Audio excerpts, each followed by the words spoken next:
राज्यात आणि देशात लाट किंवा वारं कुणाचाही असो, नगरमध्ये मात्र असं काही नसतं. नेता हाच कार्यकर्त्यांचा पक्ष असतो. नगर जिल्ह्यात जेवढं ऊसाचं पीक आहे तेवढंच पीक नेत्यांचंही आहे. इथं प्रत्येक जिल्हा परिषद गटात आमदार होण्याची पात्रता असणारा नेता जन्माला येतो. अर्थात सहकारातील दिग्गज त्याला आपल्या वळचणीला ठेवतात, हा भाग वेगळा. पण नगर हा नेत्यांचा कारखाना आहे हे मात्र खरं. 2014ला देशात मोदींची लाट आली, त्याआधी 1999ला राष्ट्रवादीची हवा झाली. त्यापूर्वी 1978ला जनता पक्षाची लाट होती. याच जनता पक्षाच्या लाटेत एक 25-26 वर्षांचा बॉडी बिल्डर नगर जिल्ह्यात आमदार झाला. एवढ्या तरुणपणात आमदार होण्याचा रेकॉर्ड अजूनही त्याच नेत्याच्या नावावर आहे. बरं, हा नेता तेवढ्यावर थांबला का? तर नाही. त्यानं अजून एक विक्रम केला. 7 वेळा 7 वेगवेगळ्या चिन्हांवर निवडून येण्याचा एक आगळा वेगळा विक्रमही याच नेत्याच्या नावावर आहे. आता तुम्ही म्हणाल, काय सांगता? होय, आम्ही बरोबर सांगतोय. सर्वात कमी वयात आमदारकी मिळवणं आणि 7 वेळा 7 चिन्हांवर निवडून येणं हा विक्रम आपल्या नगरच्या नेत्याच्या नावावर आहे. त्या नेत्याचं नाव आहे बबनराव पाचपुते. अगदी पहिल्या निवडणुकीपासून शेवटच्या निवडणुकीपर्यंत पाचपुतेंनी काहीतरी आगळं वेगळं करून दाखवलंय. पहिल्या निवडणुकीतील गमती जमतींपासून सुरू झालेले पाचपुतेंचे हेच माहीत नसणारे विक्रम आज आपण पाहणार आहोत. नमस्कार, मी अद्वैता आणि आपण पाहत आहात अहिल्यानगर लाईव्ह 24, नगरी राजकारणाचं परफेक्ट अनालिसिस. थंबनेलमध्ये आम्ही विक्रमादित्य हा शब्द वापरला. तो पाचपुतेंना अगदी चपखल बसतो. वयाच्या 25व्या वर्षी तिथं आपली पोरं भविष्याचा चिंतेत असतात. त्या वयात नगरच्या एका तरुणानं थेट विधानसभेत पाय ठेवला होता. नुसता पाय ठेवला नाही, तर सहकारातील एका दिग्गजाचा पराभव करून 6,000च्या फरकानं जबराट विजय मिळवला. बबनराव पाचपुते हे साधारणतः 1977ला राजकारणात आले. आता राजकारणात आले म्हणण्यापेक्षा तरुण वय असल्यानं ते समोरासमोर प्रश्न मांडू लागले. या दशकात महाराष्ट्राच्या राजकारणात बरीच उलथापालथ झाली होती, अस्थिरता आली होती. 1978मध्ये शरद पवार आणि वसंतदादा पाटलांच्या काँग्रेस सरकार विरोधात बंड करून जनता पक्षासोबत पुलोद म्हणजेच पुरोगामी लोकशाही दलाचं सरकार स्थापन केलं होतं. पुढे जानेवारी 1980मध्ये केंद्रात इंदिरा गांधी पुन्हा बहुमताने सत्तेवर आल्या आणि 17 फेब्रुवारी 1980ला त्यांनी पवारांचं हेच पुलोद सरकार बरखास्त केलं. पुलोद सरकार कोसळल्यानंतर महाराष्ट्राच्या इतिहासात पहिल्यांदाच राष्ट्रपती राजवट लागली. फेब्रुवारी 1980 ते जून 1980 या 4 महिन्यांच्या काळात राज्याचा कारभार राज्यपालांनी पाहिला. मे 1980ला महाराष्ट्रात विधानसभेच्या मध्यावधी निवडणुका लागल्या. या निवडणुकीत संपूर्ण देशात आणि राज्यात इंदिरा गांधींच्या नेतृत्वाखालील काँग्रेस ची लाट उसळली होती. 1977मध्ये एकत्र आलेली जनता पार्टी 1980 पर्यंत अंतर्गत मतभेदांमुळे पूर्णपणे विखुरली गेली. पाचपुते हे त्याच काळात अहमदनगरच्या न्यू आर्ट्स कॉलेजमध्ये शिकत होते. शरीर संपदेची आवड असल्यानं बॉडी बिल्डिंगची सवय जोपासली होती. शेतकऱ्याचा मुलगा असल्यानं शरीर आधीच पिळदार होतं, पण नगरला आल्यावर त्यांनी हेच शरीर जोमानं घडवलं. त्यातूनच नगरचा हा विद्यार्थी जिल्ह्यात प्रथम क्रमांक मिळवत अहमदनगर श्री या पुरस्काराचा मानकरी ठरला. समाजवादी नेते डॉक्टर कुमार सप्तर्षी हे पाचपुतेंचे पहिले गॉडफादर. सप्तर्षी हे मूळचे श्रीगोंदा तालुक्यातील घोगर गावचे, परंतु ते याच काळात नगरचे आमदार झाले. सप्तर्षींनीच पाचपुतेंना राजकारणात आणल्याचे सांगितले जाते. नगरमध्ये शिकत असताना त्यांचा सप्तर्षींशी संबंध आला.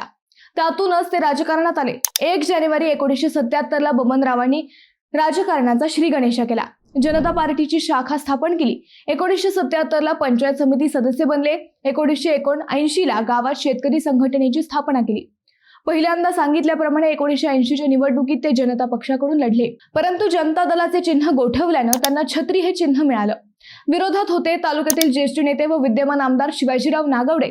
नागवडे बापू हे तालुक्यातील प्रस्थापित नेते. तालुक्यात पहिल्यांदाच सहकार विरुद्ध तरुण असा संघर्ष झाला. 1978च्या निवडणुकीत नागवडे हे पहिल्यांदा आमदार म्हणून निवडून आले होते, तेही विक्रमी मताने. परंतु अवघ्या 22 महिन्यात ते सरकार बरखास्त झालं आणि 1980मध्ये मध्यावधी निवडणुका लागल्या. नागवडे यांच्याकडे सहकाराची मोठी ताकद आणि सत्ता होती, तर पाचपुतेंकडे तरुणांचे संघटन होते. या अटीतटीच्या लढतीत पाचपुते यांनी नागवडे यांचा अवघ्या 1519 मतांच्या फरकाने पराभव करून महाराष्ट्राच्या राजकारणात खळबळ उडवून दिली. महाराष्ट्रात फक्त 26 वर्षांचा एक तरुण आमदार झाला होता. हा विक्रम अजूनही पाचपुतेंच्या नावावर आहे. 1980 ते 2004 या 24 वर्षात या दोन्ही नेत्यांचा संघर्ष अविरत सुरू राहिला. 2019च्या विधानसभा निवडणुकीपूर्वी तालुक्याच्या विकासासाठी आणि राजकीय अस्तित्वासाठी शिवाजीराव नागवडे यांचे सुपुत्र राजेंद्र नागवडे आणि बबनराव पाचपुते यांच्याशी असलेले 38 वर्षांचे पारंपरिक वैर संपले. नागावडे गटाने भाजपमध्ये प्रवेश करत स्वतः बबनराव पाचपुते यांच्या प्रचाराची धुरा सांभाळली आणि पाचपुते यांना विजयी करण्यात मोठी भूमिका बजावली. पाचपुते यांनी आपल्या राजकीय जीवनात मोठमोठ्या जबाबदाऱ्या घेतल्या. वेगवेगळ्या सरकारमध्ये ते 14 वर्षे राज्यमंत्री, कॅबिनेट मंत्री राहिले. गृहराज्यमंत्री, वनमंत्री, आदिवासी विकास मंत्री अशा वेगवेगळ्या जबाबदाऱ्या त्यांनी सांभाळल्या. पाचपुतेंच्या राजकारणाचं अजून एक वैशिष्ट्य म्हणजे त्यांचं निवडणूक चिन्ह दरवेळी बदलत गेलं. अर्थात काही वेळा हा योगायोग होता, तर काही वेळा पाचपुतेंनी राजकारणाची दिशा ओळखून घेतलेल्या निर्णयामुळे हे झालं होतं. पाचपुतेंनी आतापर्यंत 9 निवडणुका लढवल्या. त्यात 7 वेळा 7 चिन्हांवर ते विजयी झाले. 1980 ला छत्री, 1985 ला नांगरधारी शेतकरी, 1990 ला चक्र, 1995 ला पंजा, 1999 आणि 2009 ला घड्याळ, 2004 ला प्रेशर कुकर, 2014 आणि 19 ला कमळ अशी त्यांची चिन्हे राहिली. 7 आमदारकीत 7 वेगवेगळी चिन्हे हाही महाराष्ट्राच्या राजकारणात एक विक्रमच ठरला. खरं तर पाचपुतेंची चिन्ह 7 वेळा बदलली असली तरी त्यांनी फक्त 2दा पक्ष बदलला. हेही एक नवलच होतं. पाचपुतेंचे गॉडफादरही वेगवेगळे राहिलेत. सर्वप्रथम डॉक्टर कुमार सप्तर्षी त्यांचे गॉडफादर होते. पुढे ते माजी खासदार संभाजीराव काकडे यांच्या जवळ गेले. प्राध्यापक मधु दंडवते, निहाल अहमद, राजाराम बापू पाटील यांच्याशी त्यांची जवळीक होती. माजी पंतप्रधान चंद्रशेखर यांच्याशीही त्यांचा निकट संबंध आला.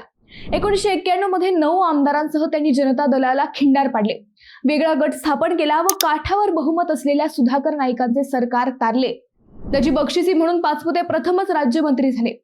उलट आघाडीच्या रूपाने त्यांचा शरद पवारांशी संबंध आला. त्यानंतर ते पवारांच्या जवळ गेले. त्यामुळे 1999 ला पराभूत झाल्यावरही पाचपुतेंना राष्ट्रवादीच्या प्रदेशाध्यक्ष पदाची बक्षिसी मिळाली. आता वृद्धापकाळाने पाचपुतेंनी आपले वारसदार म्हणून आपला पुत्र विधानसभेत पाठवला आहे. परंतु या 46 वर्षात श्रीगोंदेकरांच्या मनावर राहिलेलं पाचपुते नावाचं गारुड अजूनही जसंच्या तसं राहिलंय.